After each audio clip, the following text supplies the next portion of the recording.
Vamos a cantar en el himno 260. Vamos a cantar la primera estrofa. Dice: Jesús murió, su sangre abrió la entrada dentro del velo celestial lugar, en donde el alma ya purificada cerca del Padre pudiese llegar. Por Cristo entrando, nada allí tememos. Su gloria no nos puede anonadar. En luz estamos y permanecemos, firmes, tranquilos y sin desmayar. Primera estrofa del himno número 260. Jesús murió, su sangre abrió la entrada dentro del velo celestial lugar, en donde el alma ya purificada cerca del Padre pudiese llegar. Por Cristo entrando, nada allí tememos. Su gloria no nos puede anonadar. En luz estamos y permanecemos, firmes, tranquilos y sin desmayar.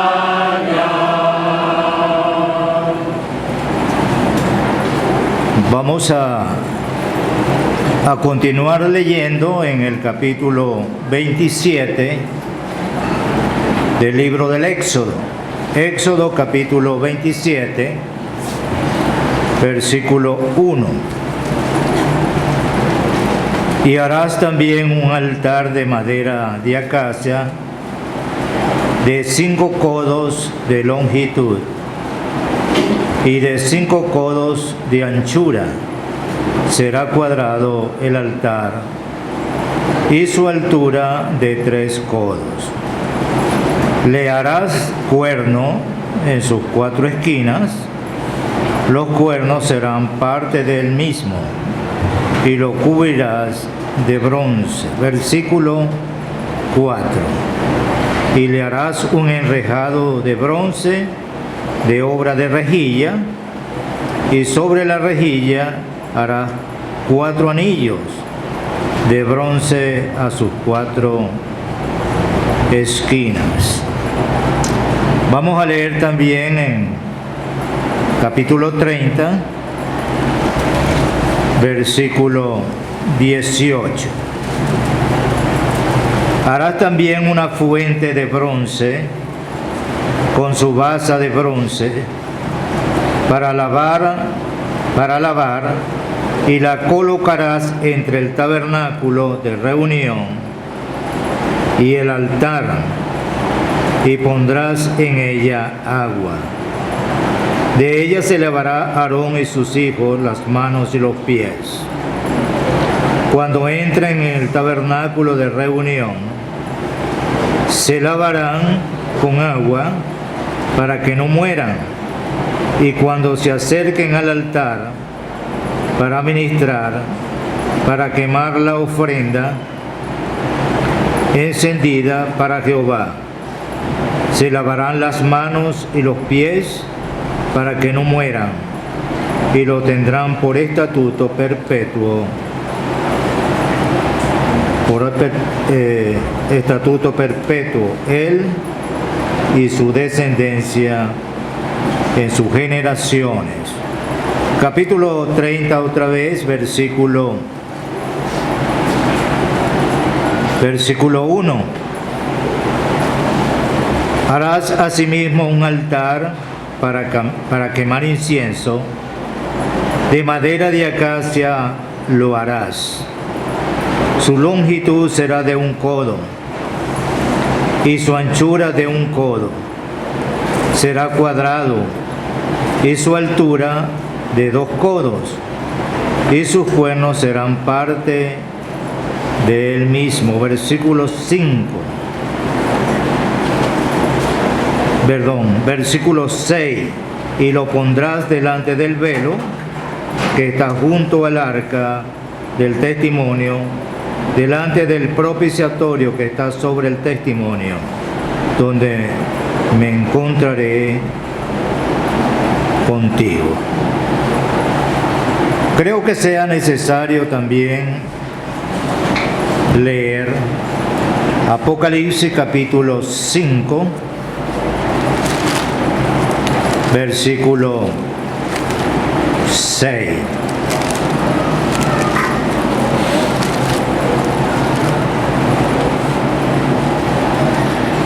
Miré, dice el apóstol Juan, y vi que en medio del trono y de los 4 seres vivientes y en medio de los ancianos estaba en pie un cordero como inmolado, que tenía 7 cuernos y 7 ojos, los cuales son los 7 espíritus de Dios enviados por toda la tierra. Hasta aquí la lectura, que el Señor la prospere con lo que ya hemos oído. Solamente, hermano, quiero seguir el tema que teníamos ayer. Ayer decíamos que en el tabernáculo habían 6 muebles y que estaban compuestos en 2 grupos. El primer grupo era el arca, el candelero y la mesa. Y estos muebles entonces presentan la manifestación de Dios. Era desde el propiciatorio, era desde encima del arca que Dios se comunicaba con Moisés para que Moisés se comunicara con el pueblo. Eso es lo que hemos leído ayer, allí en el capítulo 25 del Éxodo, pero también en Número capítulo 7, versículo 89. Era el lugar de la manifestación de Dios. Pero en el caso del candelero, allí tenemos otra manifestación de Dios. Allí estaba el candelero con su luz. Y cuando leemos en la primera epístola del apóstol Juan, él nos dice: Dios es luz. Allí está la manifestación de Dios alumbrando aquel lugar, alumbrando a los sacerdotes que allí oficiaban. Esa es la luz que nos alumbra también a nosotros hoy. Pero tenemos el caso también de la mesa. Allí hay otra manifestación de Dios. Allí se manifiesta Dios primero, como indicábamos ayer, como nuestra alimentación. No podemos alimentarnos fuera de Él. Él es nuestra alimentación. Pero también Él es nuestra comunión. Allí está la mesa. La manifestación de Dios en alimentación, en comunión para su pueblo. Pero tenemos ahora los 3 muebles restantes. Tenemos el altar de bronce, tenemos la fuente y tenemos el altar de oro. 3 muebles más que ahora nos hablan, como indicábamos ayer, entonces del acercamiento a Dios. El acercamiento a Dios. Lo que uno no puede aprender muchas cosas de estos muebles, Pero una de las cosas que aprendemos es que sin estos muebles no había posibilidad de acercarnos a Dios, por lo que representan. Pero es interesante también pensar, hermanos, que si no hubiese habido allí el primer mueble que encontramos al entrar, ¿para qué? ¿La fuente? ¿Para qué? ¿El altar de oro? No tendrían objetivo. No tendrían objetivo. ¿Por qué? El primer mueble, o sea, entrando, es el altar del holocausto. Era donde se presentaba la víctima. Era donde moría la víctima. Era donde era consumida la víctima. Era allí. Era allí donde la sangre de la víctima era derramada. Era allí.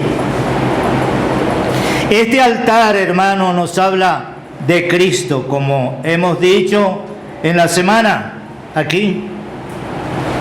Nos habla de Cristo, pero nos habla de su cruz.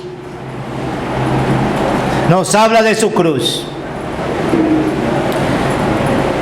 Uno puede notar que este es el mueble más grande. Este mueble era propiamente del tamaño de una pequeña habitación, ¿verdad? 2,50, poniendo el codo a 50 centímetros. 2,50 de alto, 2,50 de ancho y 1,50 de alto. Esas eran las medidas. Era un altar muy grande, muy grande. Pero es importante que este altar propiamente es el que abre la entrada. No fue el altar de oro, aunque el altar de oro tiene semejanza, pero es importante notar las medidas del altar de oro. 1 por 1 por 2. Eso. Un codo por 2 codos. Era la medida.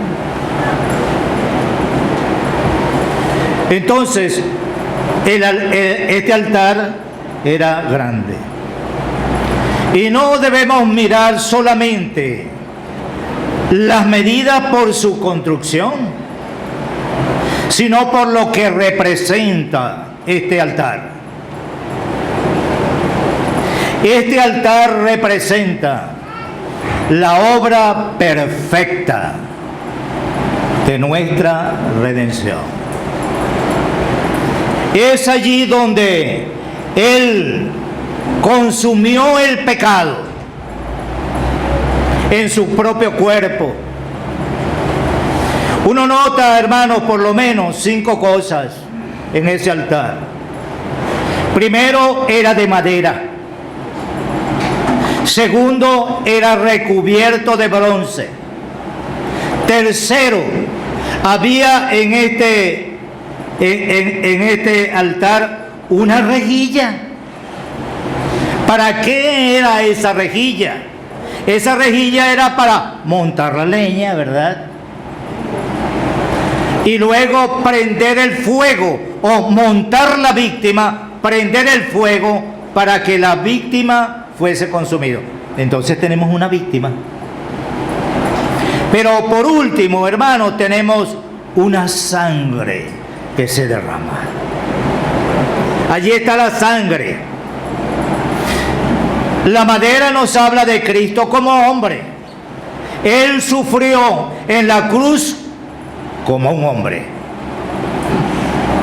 Él sufrió tal contradicción de pecadores contra sí mismo. ¿Fue por su culpa? No, fue por la culpa de nuestros pecados, amigo que estás aquí. Fue por tu culpa y fue por la mía. Él sufrió como hombre, pero como hombre común, no, como un hombre perfecto, como un hombre perfecto. De manera que Él sufrió allí. En Él fue cargado el pecado de todos nosotros, de todos los que estamos aquí y todos los que habitan el mundo. El pecado de todos nosotros. Aquí está el altar. Es interesante notar en este altar que este altar, como he dicho, era de madera, era recubierto de bronce, que nos habla de juicio. El Señor Jesucristo sufrió el juicio que nosotros merecíamos, lo sufrió Él, para liberarnos a nosotros del juicio eterno, de la condenación eterna, del infierno mismo. Era recubierto de bronce. Pero en este altar, ¿sabe qué había? Allí estaba la víctima. ¿De qué nos habla la víctima? Nos habla del amor de Dios. Porque de tal manera citó el mismo Señor, porque de tal manera amó Dios al mundo, que ha dado a su Hijo unigénito, para que todo aquel que en Él cree no se pierda, mas tenga vida eterna. Allí está su amor. Allí está el becerro, el cordero, allí muriendo primeramente, pero siendo consumido por el fuego. Pero estaba el fuego. ¿De qué nos habla el fuego? Nos habla de la ira de Dios. De eso nos habla el fuego, de la ira de Dios. Dios estaba recibiendo de ese holocausto allí, en el altar del holocausto, en ese altar estaba recibiendo satisfacción. Cuando nosotros leemos Levítico capítulo 1, allí está entonces el holocausto. Y ese holocausto era quemado enteramente, solamente quedaba la ceniza, caían a través de aquella rejilla abajo y luego eran recogidas y llevadas a un lugar aparte. Pero ¿sabe usted una cosa? Que hay, en ese holocausto nos dice 3 veces que Dios apercibió olor fragante. Dios quedó satisfecho por la obra de la cruz, por la muerte del Señor Jesucristo, de lo cual nos habla este altar. Pero al pie del altar era derramada la sangre, ¿verdad? Y eso nos habla del acceso que tiene el pecador a Dios. Parte de esa sangre, una era derramada allí al pie del altar, otra era llevada. ¿Es llevada hasta dónde? Hasta el lugar santísimo. Allí el otro altar también era puesta la sangre en los cuernos de aquel altar pequeño. Pero el sumo sacerdote tenía que entrar. Él tenía que entrar con 2 cosas. Él tendría que entrar, como indicábamos en estos días, primeramente con el humo del incienso aromático. Él tenía que entrar con incensario, donde había el humo que salía de aquel incienso que se quemaba. Él tenía que entrar con eso, pero tenía que entrar con sangre también. ¿Y qué pasaba si no entraba con estas 2 cosas? Moría. Porque tanto el incienso nos habla de Cristo, como la sangre preciosa de aquel animal nos habla de la sangre de Jesucristo. Es la que nos introduce en al cielo propiamente. Entonces tenemos allí 4 cuernos. 4 cuernos. Cuando nosotros leemos de cuernos, estamos leyendo de poder, de poder. Aquí hay 4 cuernos. Nosotros tenemos que recordar Génesis capítulo 22, versículo 13. ¿Qué leemos en ese versículo? Ese versículo nos indica de un carnero que estaba atado por sus cuernos en un zarzal. Era una figura de Cristo, ¿verdad? Allí atado. ¿Qué fue lo que ató a Cristo allí en la cruz? Los clavos. Habían clavos en sus manos. Él estaba clavado en la cruz, clavado por sus 2 manos y también clavados sus pies allí en la cruz. Eso estaba sosteniendo su cuerpo. Pero es cierto que eran los clavos. No. Es interesante notar, hermanos, vamos a leerlo. Capítulo 26 de Mateo. Mateo capítulo 26 y el versículo 53. El Señor está diciendo esta palabra aquí por causa de Pedro. Versículo 52 dice: entonces Jesús le dijo, vuelve tu espada a su lugar, porque todos los que tomen espada, a espada perecerán. Pedro sacó la espada y le cortó la oreja a Malco, el siervo del sumo sacerdote.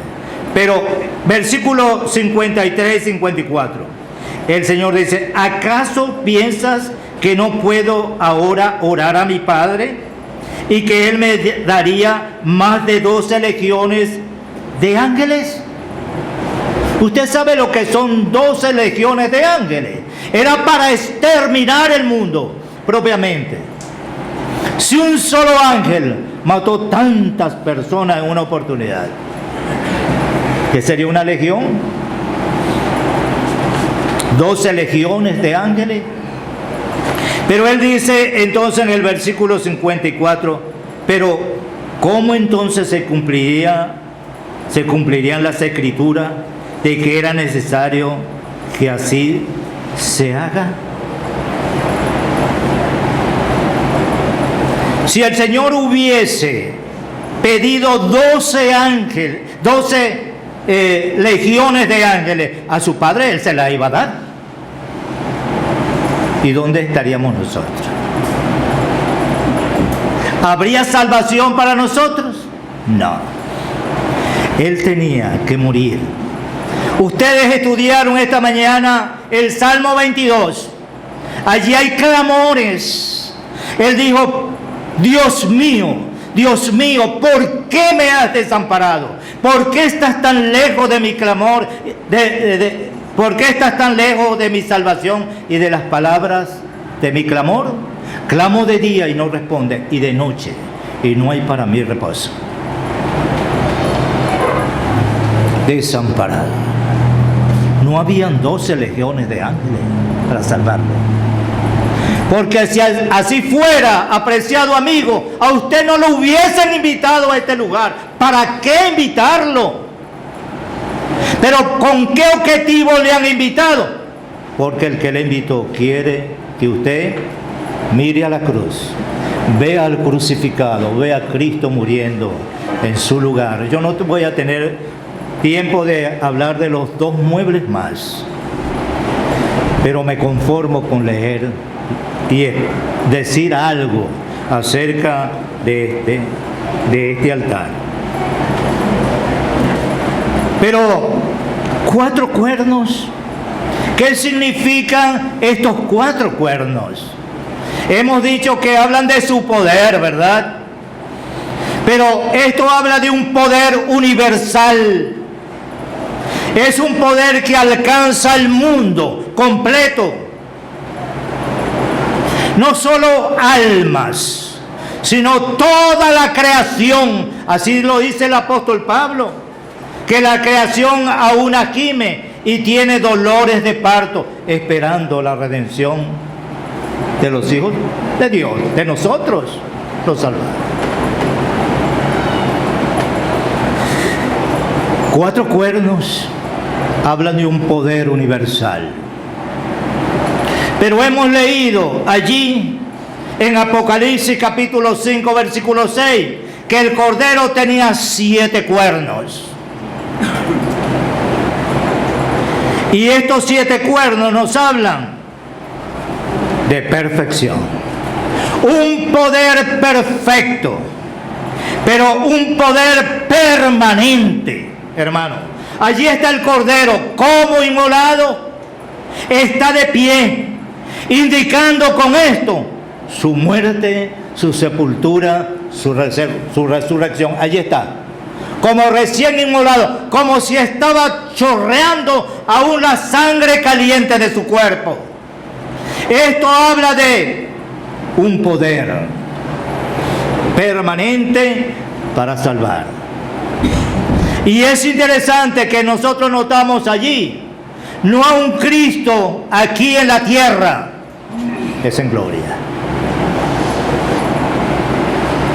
Allí está su poder permanente. Y siempre tendremos al Cristo mirándolo, para agradecerle siempre por la eternidad lo que Él ha hecho por nosotros. Pero otra cosa es, allí estaba la rejilla, a la mitad de aquel altar. La mitad de ese altar era la medida del arca,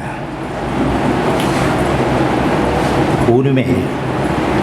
Era la altura del propiciatorio. ¿Qué quiere decir esto? Que Él se apropió mi pecado y tu pecado. Él es la propiciación por nuestros pecados. Y el apóstol Juan dice, no solamente por los nuestros, sino por los de todo el mundo. Allí está el propiciatorio. Allí estaba la víctima montada.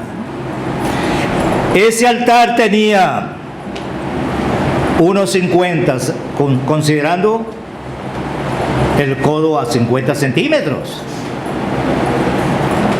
¿Quién veía a esa víctima allí siendo consumada por el fuego? ¿La podía ver algún hombre? No. 1,50 da más de aquí. Y aquí si este altar está allá, nosotros no podemos ver lo que hay dentro de ese altar. Pero ¿sabe quién sí lo estaba viendo? Dios. Estaba con su mirada puesta en aquel sacrificio que se consumía allí en el altar. Pero es interesante notar que esta rejilla era en la rejilla, la mitad del altar, donde estaban los anillos, anillos de bronce. Estos anillos eran para meter varas allí, hechas de madera de acacia, recubiertas de bronce, para cargar aquel altar.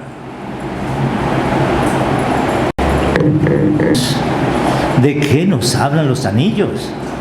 Hemos venido hablando en estos días acerca de los anillos, ¿verdad? Habían anillos de oro, oro puro.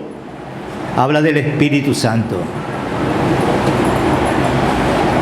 Pero aquí eran de bronce, indicando con esto que la obra redentora se hizo en conformidad con ese Santo Espíritu. Es lo que leímos esto también en estos días. Claro, era requerido lo que dice Hebreos capítulo 9, versículo 14. Cuanto más la sangre de Jesucristo, mediante el Espíritu eterno, se ofreció. Asimismo, sin mancha Dios limpiará vuestras conciencias de obras muertas para que sirváis al Dios vivo.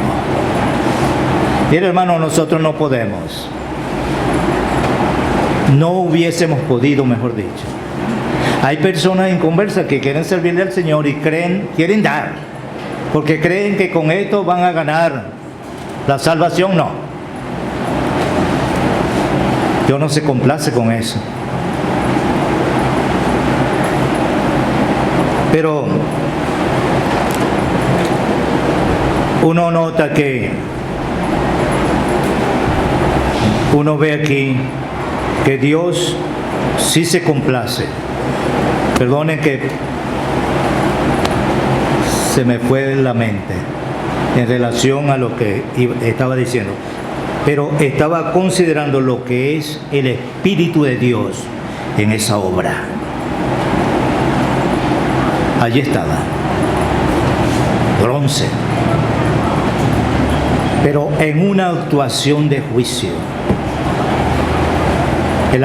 Él hizo la obra redentora a través, lleno del Espíritu Santo. Cuando el Señor Jesucristo fue bautizado, Él salió de aquel lugar, lleno del Espíritu Santo, a hacer su obra, a predicar el Evangelio y por último, como hemos oído ya, llegar al Getsemaní y luego al Gólgota para entregarse por nosotros. De manera que allí tenemos la rejilla, una obra hecha a través del Espíritu Santo. Que el Señor nos ayude, hermanos.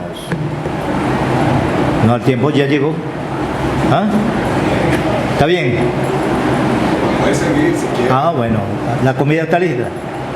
Siga ahí. Si la comida está lista, pero si tiene algo más. No, yo no quiero abusar. Yo no quiero abusar, hermano. Pero tenemos el caso de la fuente. La fuente nos habla de la palabra de Dios, como ustedes saben. En esa fuente había agua. Cuando nosotros leemos en Juan capítulo 7, allí hay aguas corrientes. En el último y gran día de la fiesta, Jesús se puso en pie y dijo: si alguno tiene sed, venga a mí, beba, y de su interior correrán ríos de agua viva. Y dice allí, hablando del Espíritu Santo, que habían de recibir los que creyesen en Él.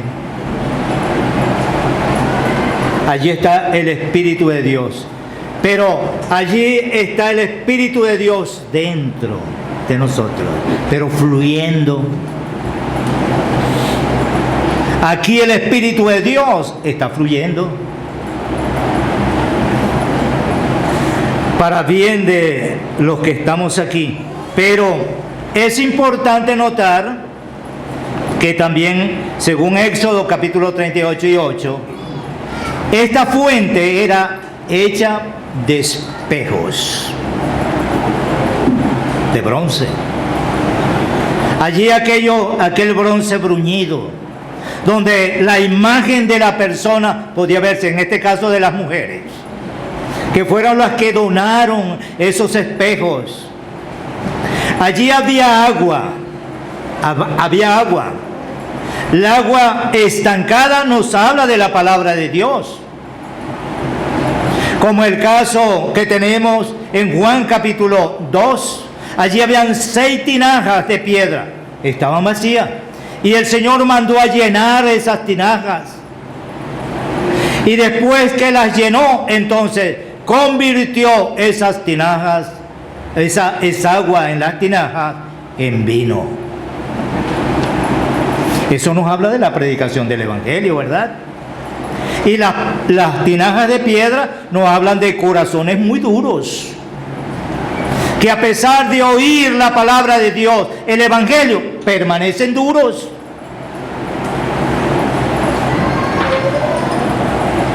Pero allí fue llenada con agua, que nos habla de la predicación del Evangelio, la exposición de la palabra. Y aquellas tinajas fueron llenadas hasta arriba. Es bueno saturar con sabiduría, sí, las almas de la palabra. Pero el Señor convirtió esa agua en vino. Y eso es lo que produce la palabra de Dios. Una vez que el hombre acepta a Cristo como su Salvador personal, gozo. Es lo que produce el vino. Gozo. Yo recuerdo aquella noche 23 de agosto. Yo nunca había sentido cosas semejantes. Había en mí una alegría. Y siempre lo digo cuando doy mi testimonio. Bajé de aquel lugarcito tan pequeño y entré en la casa de mi tía. Estaba vacía la casa. Y yo me senté en un sofá y por primera vez levanté los ojos al cielo para dar gracias a Dios por mi salvación. Aquí están mis dos hermanos, yo los aprecio, porque yo sé de dónde nos ha sacado el Señor.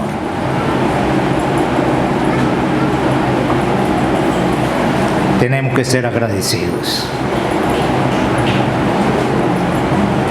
Aquella noche hubo mucho gozo, pero yo me sentía como una persona totalmente distinta, no era el mismo. El Señor me había cambiado por completo. Y eso es lo que hará el Señor en ustedes, cambiados por completo, nuevas criaturas. Entonces, allí estaban esas tinajas. Pero en esa fuente había agua, pero allí en la fuente reflejaba el sucio. Yo pienso que el sacerdote sabía, porque él tenía que antes de llegar al altar, él tenía que lavarse las manos y los pies, porque en ese trayecto había arena y se pegaba el sucio. Y él se lavaba las manos y los pies, porque de lo contrario moría. Y esa es una palabra importante, tanto para el pecador como para nosotros. Hermanos, nosotros en el servicio tenemos que estar limpios. Tenemos que lavarnos las manos y los pies. Esos sacerdotes estaban todos bañados, estaban lavados completos. Pero ellos necesitaban constantemente lavarse las manos y los pies para poder oficiar. Ellos llegaban al altar y cuando venían del altar igual. Si lo hacían contrario, había juicio, morían. Y eso nos puede hablar del pecado que podemos cometer. Podemos pecar, hermano. Pero el Señor nos ayude para lavarnos siempre en la palabra de Dios. Ella nos va a iluminar lo que nosotros sabemos y que a veces mantenemos guardado. Ella nos va a decir: estás sucio, lávate las manos, lávate los pies.